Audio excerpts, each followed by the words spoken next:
1980ஆம் ஆண்டு அதிமுக, திமுக, ஜனதா என்ற மும்முனை போட்டியில் வென்று எம்ஜிஆர் மீண்டும் ஆட்சியை கைப்பற்றினார்.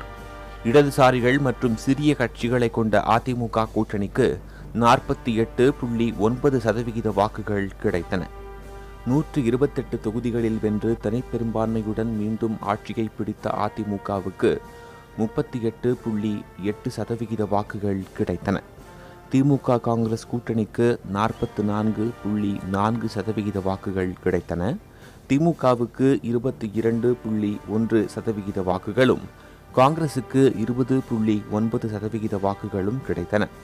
சம எண்ணிக்கையில் போட்டியிட்ட திமுகவும் காங்கிரசும் முறையே 38 மற்றும் 30 தொகுதிகளில் வெற்றி பெற்றன.